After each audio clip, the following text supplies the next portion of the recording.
അതെന്റെ ശീലമല്ല.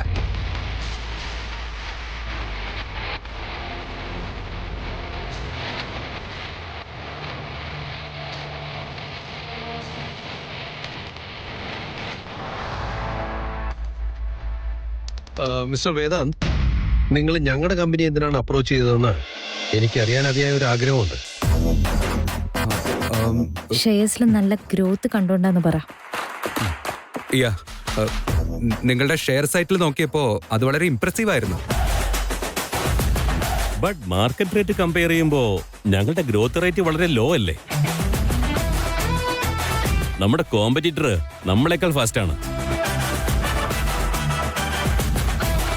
Slow and steady wins the race. ഇപ്പൊ അത് സ്ലോ ആയിരിക്കാം, പക്ഷെ ഭാവിയിൽ അത് റൈസ് ചെയ്യും. ശരിക്കുള്ള ഇംപ്രൂവ്മെന്റ് ഉണ്ടാവുന്നത് സ്ലോ ഗ്രോത്തിൽ നിന്നാണല്ലോ. ഒരു ഫ്രൂട്ടിന് വേണ്ടി ഏതോ ഒരു ചെടിയെടുത്ത് നമ്മുടെ കോമ്പൗണ്ടിൽ നമുക്ക് നടാം. പക്ഷെ ഒരു വിത്ത് വീണ് അത് മുളച്ച് ചെടിയായി പിന്നെ ഒരു മരമായി വളർന്ന് അതിന്റെ വേര് ഭൂമിയിലേക്ക് നല്ലോണം ഇറങ്ങിക്കഴിഞ്ഞാൽ വേരിന് നല്ല ഉറപ്പ് വന്ന ആ മരം കാറ്റടിച്ചാലും വീഴില്ല. പക്ഷെ നമ്മൾ പിഴുതെടുത്ത് നട്ട ആ ചെടി അതിന് പിടിച്ചു നിൽക്കാൻ പറ്റില്ല. ഞങ്ങളുടെ കമ്പനി സക്സസ് എന്താന്ന് വെച്ചാൽ ഞങ്ങൾ കോമ്പറ്റീറ്റേഴ്സിനെ നോക്കാറില്ല. ഞങ്ങൾക്ക് ഞങ്ങളുടേതായ സക്സസ് ഫോർമുലാസ് ഉണ്ട്. ഇതുവരെ എത്തിയതും അത് വെച്ചാണ്. നമ്മുടേതായ ഒരു സക്സസ് ഫോർമുല ഉണ്ടെങ്കിൽ നമുക്ക് ജയിക്കാൻ വളരെ എളുപ്പമാണ്. പ്രൊഡക്ഷൻ നന്നായിട്ട് നടത്താം. പക്ഷെ ആ ഫോർമുല ഉണ്ടാക്കിയെടുക്കുക എന്നതാണ് ശരിക്കും നമ്മുടെ ടാലന്റ് ആയി പറയുന്നത്. പിന്നെ ഈസിയായി ആ പ്രൊഡക്ട്സിനെ സെയിൽ ചെയ്യാനും പറ്റും. ബോസ് ആണെങ്കിലും വിരല് കാണിച്ച ബോഡി തന്നെ വിഴുങ്ങുന്ന കാറ്റഗറി ആണല്ലോ. ഞാൻ കൊടുത്ത ചെറിയ ഹിന്റ് ഇത്രയ്ക്ക് വലുതായിട്ട് അങ്ങ് ഡെവലപ്പ് ചെയ്തല്ലോ. ആദ്യം ഞാൻ ഈ കമ്പനി തുടങ്ങുമ്പോൾ എന്റെ പ്രോഫിറ്റ് വളരെ ചെറുതായിരുന്നു. പക്ഷെ ഞാൻ എന്റെ ഇൻവെസ്റ്റേഴ്സിന്റെ അടുത്തും ക്ലയൻസിന്റെ അടുത്തും വളരെ ട്രസ്റ്റ് ആയിട്ടാണ് പെരുമാറിയത്. ഒരു പ്രാവശ്യം നമ്മുടെ കസ്റ്റമേഴ്സ് നമ്മളിൽ വിശ്വാസം അർപ്പിച്ചു കഴിഞ്ഞാൽ അവര് നമ്മളെ വളർത്തും. ഞാൻ നിങ്ങളുടെ കമ്പനിയിലും അതേ ഫോർമുലയാണ് യൂസ് ചെയ്യാൻ പോകുന്നത്. Super super mister Vedant. നിങ്ങൾ ഞങ്ങളെപ്പറ്റി ഇത്രയ്ക്കധികം റിസർച്ച് ചെയ്തിട്ടുണ്ടെങ്കിൽ ഞങ്ങൾക്ക് വേറെ ഒരു ഡൗട്ടും ഇല്ല. Thank you.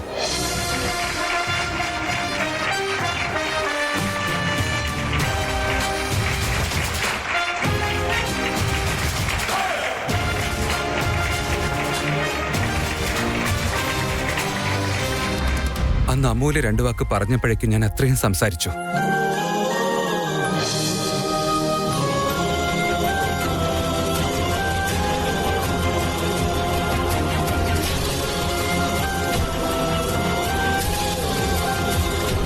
എനിക്കെന്തോ ഇത് ശരിയായിട്ട് തോന്നുന്നില്ല സുഹാസിനി. എന്തുപറ്റി? ഫംഗ്ഷനിൽ എന്തെങ്കിലും കുറവുണ്ടായോ? ഞാൻ ഫംഗ്ഷനെ പറ്റി അല്ല സംസാരിക്കുന്നത്. പിന്നെ എന്തിനെ പറ്റി അമ്മയെ പറയുന്നത്? എനിക്കൊന്നും മനസ്സിലാവുന്നില്ല. നമ്മുടെ വേദാന്തിനെ ഈ പാർട്ടിയും പെൺകുട്ടികളും ഒന്നും ഇഷ്ടാവില്ല എന്നറിഞ്ഞിട്ടും അവനെ ആ പെൺകുട്ടിയുടെ കൂടെ നിർത്തി ഇതൊക്കെ ചെയ്യിപ്പിക്കുന്നുണ്ടല്ലോ നീ. ഇത് ശരിയാണോ? വേദാന്തിനെ കുഞ്ഞുനാൾ മുതലേ വളർത്തിയത് ഞാനാ. ഇന്ന് അവന് എന്തൊക്കെ ആയിട്ടുണ്ടോ അതിനൊക്കെ കാരണം ഞാൻ തന്നെയാ. ഇത്രയും ദിവസമായിട്ടൊന്നും ചോദിക്കാൻ വരാതിരുന്ന അമ്മ ഇന്ന് മാത്രം എന്തേ? ഈ കാര്യങ്ങളിലൊക്കെ ആവശ്യമില്ലാത്ത ഒരു ടെൻഷൻ. അവൻ അവളെ കല്യാണം കഴിക്കാൻ പോകുന്ന കുട്ടിയെ അവരൊരുമിച്ച് നിൽക്കുന്നതിൽ എന്താ തെറ്റെന്ന് എനിക്ക് മനസ്സിലാവുന്നില്ല. നിനക്ക് ഞാൻ പറയുന്നത് എന്താന്ന് മനസ്സിലാവുന്നില്ല. ഇപ്പൊ കാര്യങ്ങൾ മനസ്സിലാക്കേണ്ടത് അമ്മയാ. ചെല്, വെറുതെ ആവശ്യമില്ലാത്ത കാര്യങ്ങൾ എന്നോട് സംസാരിക്കുന്നതിന് പകരം വേദാന്ത് പറയുന്നത് എന്താണെന്ന് പോയി കേക്ക്. ചെല്.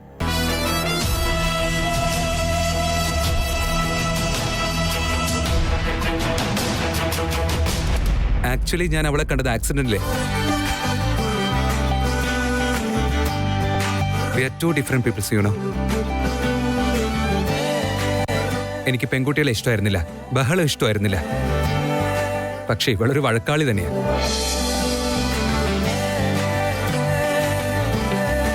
ഇതൊക്കെ അവരുടെ പേഴ്സണൽ കാര്യമല്ലേ.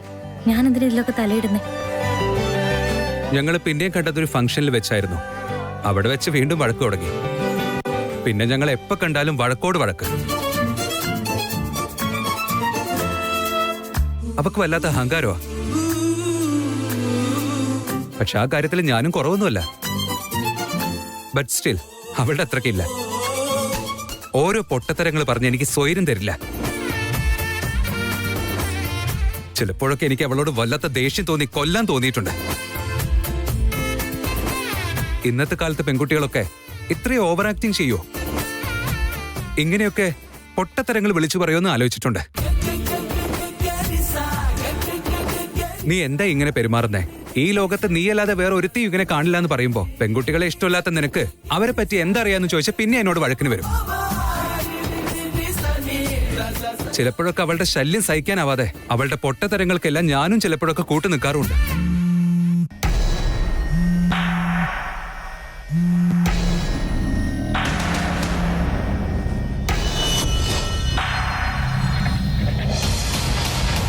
ഹലോ,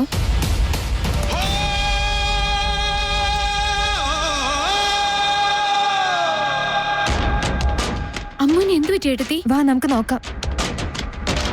ഇനിയിപ്പോ എന്തൊക്കെ പറഞ്ഞാലും അവൾക്ക് നല്ലൊരു മനസ്സുണ്ട്, കെയറിംഗ് നേച്ചറും ഉണ്ടെന്ന് എനിക്ക് മനസ്സിലായി. വഴക്ക് പതുക്കെ പതുക്കെ ഫ്രണ്ട്ഷിപ്പിലേക്ക് മാറി. ഇപ്പൊ അവളെന്റെ ബെസ്റ്റ് ഫ്രണ്ടാണ്.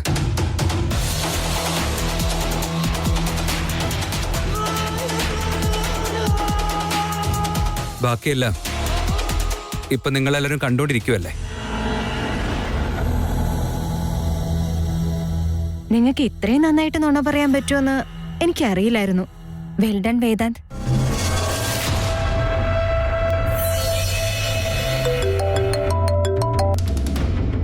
Hello, what? എന്തു ചൊളിയാ വിക്കി? നമ്മുടെ ചെറിയ ആക്സിഡന്റ് ആയിരുന്നു. അമൂല്യയുടെ അച്ഛൻ ആക്സിഡന്റോ? അപ്പോ അമൂല്യ ഇവിടെ? നമുക്ക് എത്രയും പെട്ടെന്ന് ഇവിടുന്ന് പോകണം. വാളിയാ. വിക്കി, പാർട്ടി കഴിയുന്നതിന് മുമ്പ് നിങ്ങൾ അങ്ങോട്ടായി പോകുന്നത്? നിങ്ങൾ എന്താ ഇവിടെ ചെയ്യുന്നേ? നമുക്ക് പെട്ടെന്ന് അങ്ങോട്ട് പോയി നോക്കാം. വരൂ. അമൂല്യ എവിടെ? അമൂല്യ ആദ്യം ആരതിയെല്ലാം പോയല്ലോ. ശരി, നിങ്ങൾ വാ. വേദാന്ത്, ഇത് നിനക്ക് വേണ്ടി അറേഞ്ച് ചെയ്ത പാർട്ടിയാ. നീ പോയാൽ എങ്ങനെയാ? അമ്മേ, ഞാൻ ഇനി ഇവിടെ നിന്നാ അത് തീരെ ശരിയാവില്ല. I am really sorry.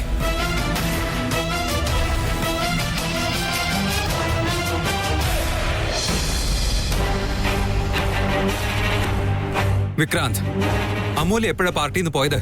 നിനക്ക് എന്നോട് പറയായിരുന്നില്ലേ? ഞാൻ അവളെ ഡ്രോപ്പ് ചെയ്യായിരുന്നല്ലോ. അവളാകെ പേടിച്ച് പോയിട്ടുണ്ടാവും. She's very Innocent. ചേട്ടാ, ആക്സിഡന്റ് ആയത് റൗഡി കൊച്ചിനല്ല, അമ്മാവനാണ്. നീ അപ്പൊ തൊട്ട് അവളെ കുറിച്ച് സംസാരിച്ചോണ്ടിരിക്കുന്നേ. Calm down. മഞ്ജുനാഥ് എന്ന പേരിൽ ഒരാൾ ആക്സിഡന്റ് ആയിട്ട് വന്നു. ആ ഭാഗത്താണ്.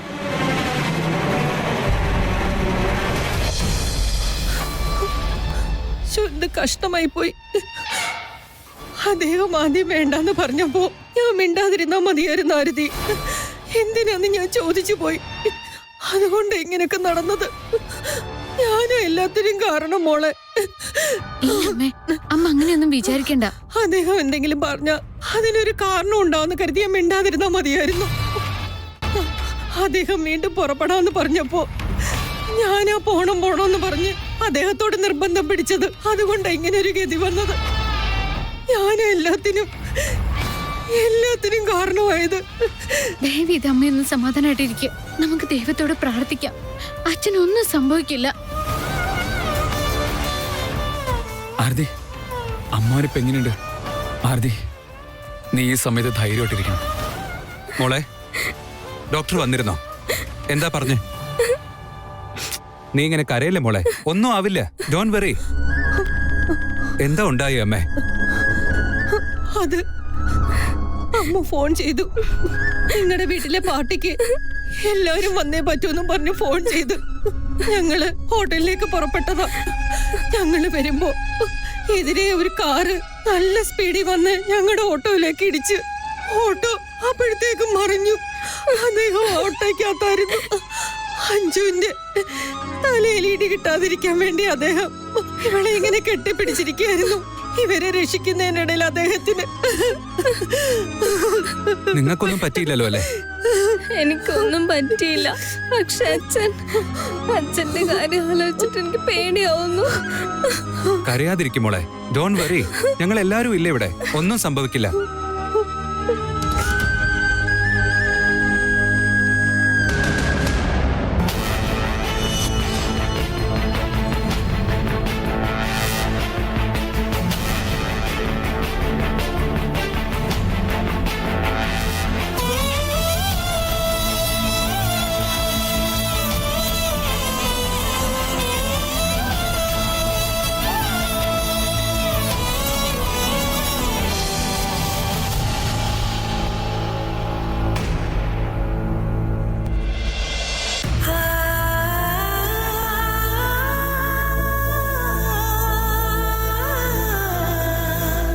അമൂല്യ, അച്ഛന് ഞാൻ ഫോഴ്സ് ചെയ്ത്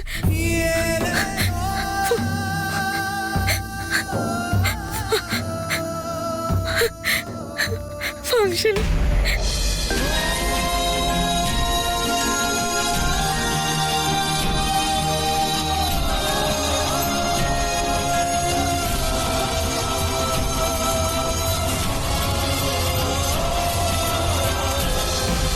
ആരതി, നീ ഈ സമയത്ത് ധൈര്യമായിട്ടിരിക്കണം. ഈ അവസ്ഥ എനിക്ക് നന്നായിട്ട് മനസ്സിലാവും. അതിഥി, അഞ്ജു എല്ലാവരും പേടിച്ചിരിക്കുക. ഈ സമയത്ത് നീ ധൈര്യത്തോടെ ഇരുന്നില്ലെങ്കിൽ അവരെല്ലാവരും തകർന്നു പോകും. അമ്മയ്ക്കാണ് ഈ ഹാർട്ടിന്റെ പ്രോബ്ലം ഉള്ളതാ. അമ്മയ്ക്ക് ഈ ഷോക്ക് താങ്ങാൻ പറ്റില്ല. നീയാണ് അവരുടെ കൂടെ ഇരുന്ന് അവർക്ക് ധൈര്യം കൊടുക്കേണ്ടത്. ഒറ്റ നിമിഷം കൊണ്ട് നമ്മുടെ എല്ലാവരുടെയും ജീവിതം ഇങ്ങനെയൊക്കെ മാറുമല്ലേ വിക്കി? നമ്മളെല്ലാവരും പാർട്ടിയിൽ എത്ര സന്തോഷത്തോടെ ഇരിക്കുകയായിരുന്നു. പക്ഷെ ഇപ്പോ അച്ഛൻ എന്റെ അടുത്ത് പാർട്ടിക്ക് വരുന്നില്ല എന്ന് പറഞ്ഞതാ. പിന്നെ എന്തിനാ പുറപ്പെട്ടത്? എന്താ സംഭവിച്ചെന്ന് എനിക്ക് ആലോചിച്ചിട്ട് മനസ്സിലാവുന്നില്ല. ഇതൊക്കെ കണ്ടിട്ട് ഞാനാകെ ഷോക്കായിട്ടിരിക്കുകയാണ് എന്റെ വിക്കി. നിനക്ക് എത്രത്തോളം വിഷമാവുമെന്ന് എനിക്ക് നന്നായിട്ട് അറിയാറുതേ. എന്തൊക്കെ ഇനി സംഭവിച്ചാലും എല്ലാം എൻ്റെ അടുത്ത് ഷെയർ ചെയ്യും. നിന്റെ അമ്മയുടെ മുന്നിലോ നിന്റെ അനിയത്തിമാരുടെ മുന്നിലോ നിന്റെ കണ്ണീരൊരിക്കലും വീഴാൻ പാടില്ല.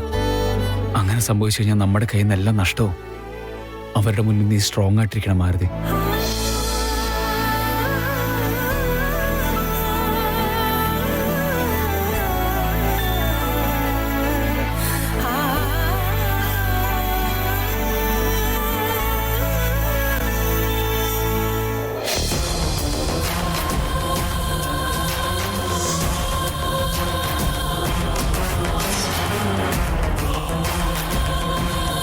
മാഡം, മഞ്ജുനാഥ് എന്ന പേഷ്യന്റ് എവിടെയാ ഉള്ളത്? ആ ഭാഗത്താണ് സർ. ഓക്കെ.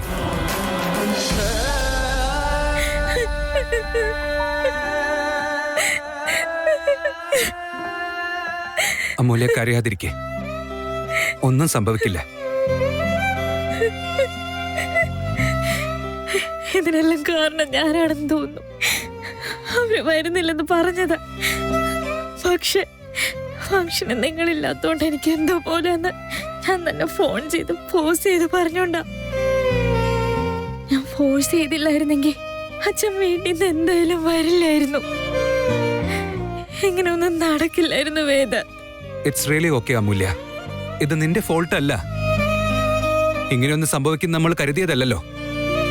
നീ ഇനി ഈ കാര്യം ആലോചിച്ച് വിഷമിക്കേണ്ട ആവശ്യമില്ല. ഇല്ല, ഇതെന്റെ തെറ്റാ. ശരിക്കും സ്വാർത്ഥിയാ ഞാൻ. അച്ഛൻ ഡ്യൂട്ടി കഴിഞ്ഞ് ടയേർഡായിരിക്കുമെന്ന് പോലും ഞാൻ ഓർത്തില്ല. ഞാൻ കംഫർട്ടായിരിക്കാൻ വേണ്ടി, എന്റെ വിഷമം മാറ്റാൻ വേണ്ടി, എന്റെ സമാധാനത്തിന് വേണ്ടി വീട്ടുകാരൊക്കെ എന്റെ കൂടെ ഉണ്ടാവണമെന്ന് ഞാൻ ആഗ്രഹിച്ചു. എന്റെ ആഗ്രഹം തന്നെ ഇതിനൊക്കെ കാരണം. അത് ദുരാശയായി പോയി വേദ. ഇങ്ങനെയൊക്കെ ആയി. നോനോ, അങ്ങനെയൊക്കെ എന്തിനാ നീ ചിന്തിക്കുന്നേ? വിചാരിക്കുന്നതല്ല, അതാ സത്യം വേദ. വെറുതെ വീട്ടിൽ ഒരു കുഴപ്പമില്ലാതിരുന്നവരെ വാന്ന് വിളിച്ചു വരുത്തിയത് ഞാനാ. അല്ലായിരുന്നെങ്കിൽ ഇങ്ങനെയൊന്നും നടക്കില്ലായിരുന്നു. ഈ സംഭവിച്ചതിനൊക്കെ കാരണം ഞാനാ. ഇന്നെങ്ങാനും അച്ഛൻ എന്തെങ്കിലും സംഭവിച്ചാ എനിക്ക് എന്നോട് ക്ഷമിക്കാൻ പറ്റില്ല. അമൂല്യ, ഞാനില്ലേ ഇവിടെ? വെറുതെ ആവശ്യമില്ലാത്തൊന്നും ആലോചിക്കേണ്ട നീ. അങ്ങനെ ഒന്നും നടക്കാൻ പോകുന്നില്ല. ഞാൻ എപ്പോഴും നിന്റെ കൂടെയുണ്ട്. You have to believe me.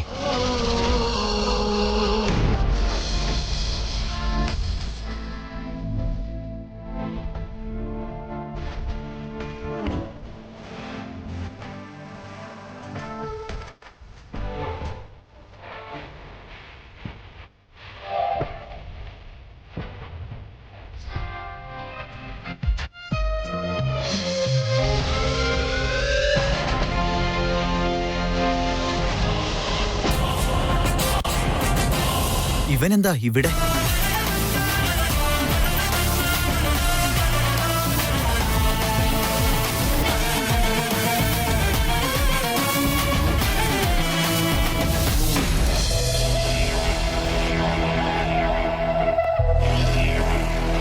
Madam, വേദാന്ത പാർട്ടിയുടെ ഇടയ്ക്ക് പുറത്തു പോയില്ലേ?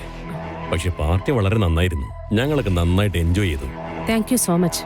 അത് ഒരു അത്യാവശ്യമായിട്ട് അവൻ പുറത്തേക്കൊന്ന് പോയതാ. വേഗം തന്നെ വരും. അത്യാവശ്യം ആയതുകൊണ്ടാ പോയത്. ശരി, ഞങ്ങൾ ഇറങ്ങുക. ബൈ.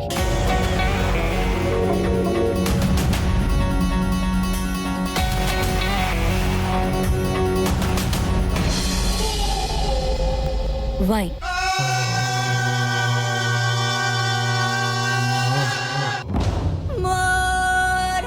എന്തിനാ ആവശ്യമില്ലാതെ ആലോചിച്ചിരിക്കുന്നേ? നിന്റെ ഇപ്പോഴത്തെ അവസ്ഥയ്ക്ക് വിസ്കിയോ റമ്മോ തന്നു കഴിഞ്ഞാ നീ കുടിക്കേണ്ടവള.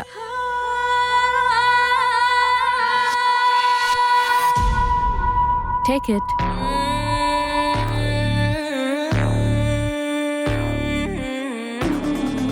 വേദാന്ത് സംസാരിച്ചു കഴിഞ്ഞപ്പോ നിങ്ങളെ രണ്ടുപേരും ഒരുമിച്ച് ടൈം സ്പെൻഡ് ചെയ്യുമെന്ന് നീ കരുതിയല്ലേ?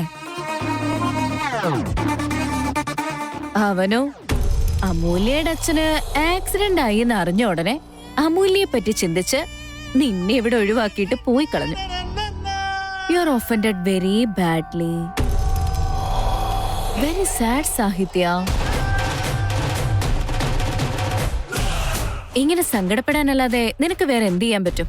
എന്നാൽ നിന്റെ സ്ഥാനത്ത് ഞാനായിരുന്നെങ്കിലോ അമൂല്യം വേദാന്തിനെയും ക്ലോസ് ആവാൻ ഒരിക്കലും സമ്മതിക്കില്ലായിരുന്നു.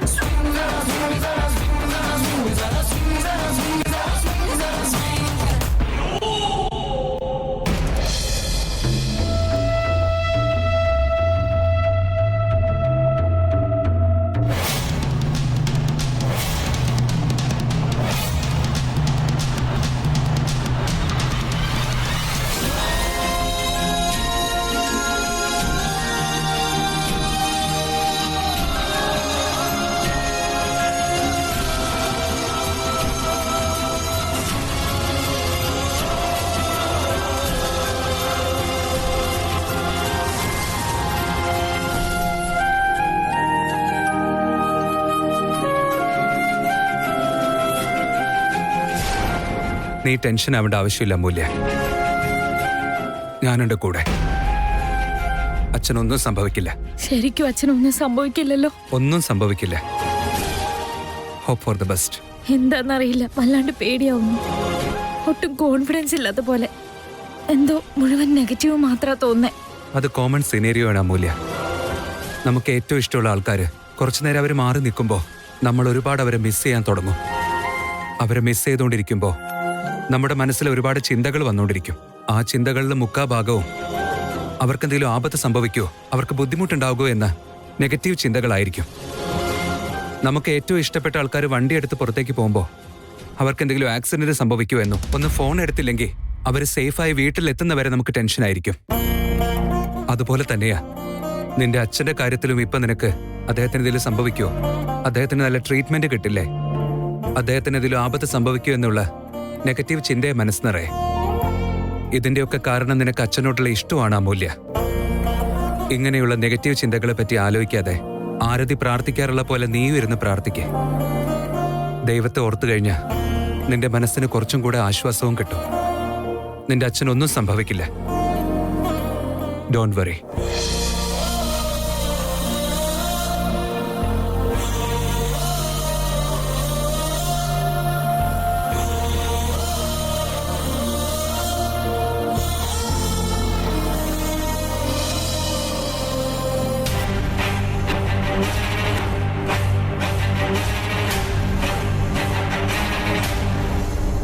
ഡോക്ടർ, അച്ഛൻ ഹീസ് ഫൈൻ നൗ.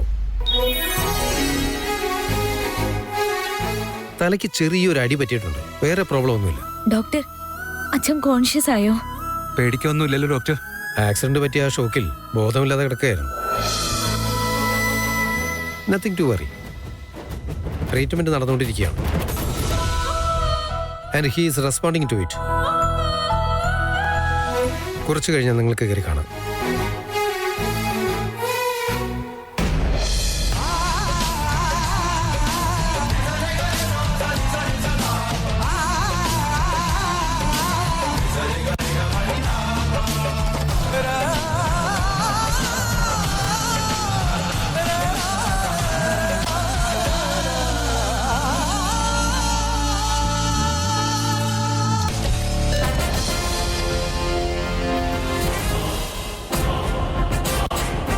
എന്നാലും എന്തിനായിരിക്കും അവൻ ഇവിടെ വന്നത്? ആ പെണ്ണിനെയും കെട്ടിപ്പിടിച്ച് നിൽക്കുമായിരുന്നു. അവനെ കണ്ടിട്ട് അവനായിട്ട് നിന്ന പോലെ തോന്നിയതേയില്ല. ഇനി അവന്റെ വീട്ടിലാർക്കെങ്കിലും സുഖമില്ലേ? അറിയാൻ എന്താ ഒരു വഴി? അവൻ എമർജൻസി വാർഡിന്റെ അവിടെ നിൽക്കുമ്പോൾ ഞാൻ അങ്ങോട്ട് പോയാൽ അത് ശരിയാവില്ല.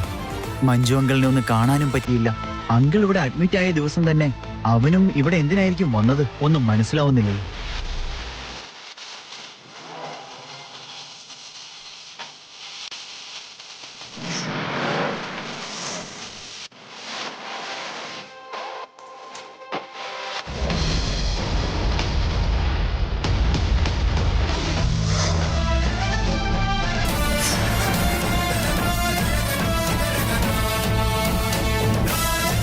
ധ്രുവ, ഇത്രയും നാൾ എവിടെയായിരുന്നു നീ? നീ ഒരു ഫോൺ കോൾ പോലും ചെയ്തില്ലല്ലോ. ഞങ്ങളെല്ലാം നിനക്ക് വേണ്ടതായോ? ആദ്യ അത് നീ ഒന്നും പറയണ്ട. നിനക്ക് എല്ലാത്തിനും ഒരു റീസൺ ഉണ്ടാവും എനിക്കറിയാം. അല്ല, നീ എപ്പ ഇവിടെ എത്തി? നീ എപ്പോഴാ കൊച്ചിയിലേക്ക് വന്നേ? എവിടെ താമസിക്കുന്നേ? ആദ്യ കാം ഡൗൺ. എനിക്ക് സംസാരിക്കാൻ ഒരു അവസരം എന്താ?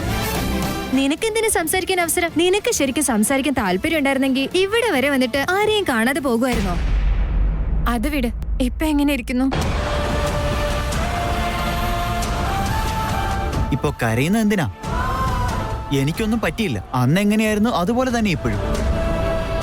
എനിക്ക് കുഴപ്പമൊന്നുമില്ല. നീ കരയാതെ ഇരിക്കും.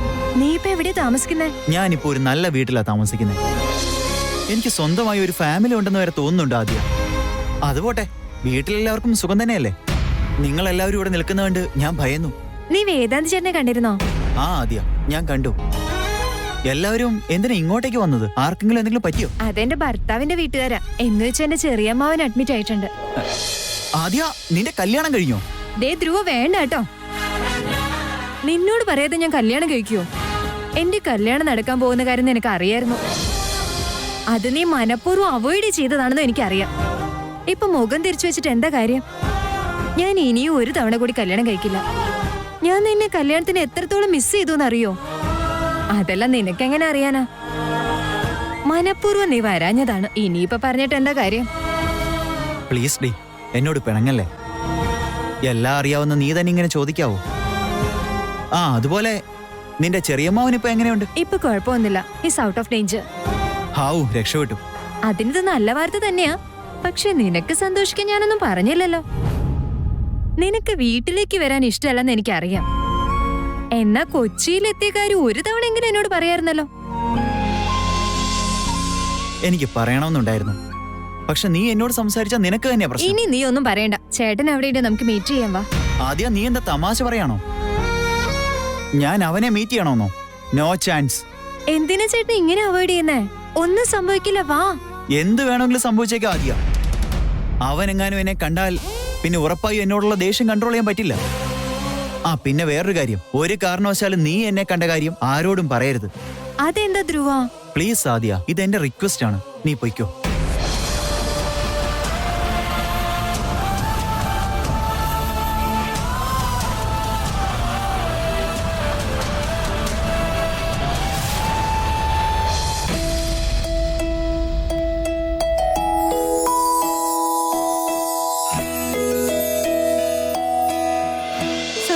ഡിസ്ചാർജ് പേപ്പർ റെഡിയാണ്. ആദ്യം ക്യാഷ് ഒന്ന് അടയ്ക്കണം. അടയ്ക്കാം. അതിനു മുമ്പ് ആദ്യം അച്ഛനെ ഒന്ന് കണ്ടോട്ടെ, അതിനുശേഷം ഞാൻ അടച്ചോളാം. അദ്ദേഹം റെസ്റ്റ് എടുക്കുകയാണ്. ഇപ്പൊ വേണേ പോയി കണ്ടോളൂ. അമൂല്യ, നീ അകത്ത് പോയി അച്ഛനെ കണ്ടിട്ട് വാ. ഞാൻ ആദ്യ, അമ്മ, പിന്നെ ബാക്കിയുള്ളവരൊക്കെ വിളിച്ചിട്ട് വരാം.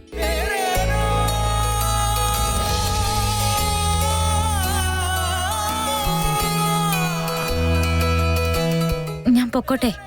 യാ പ്ലീസ്, നീ പൊക്കോളൂ.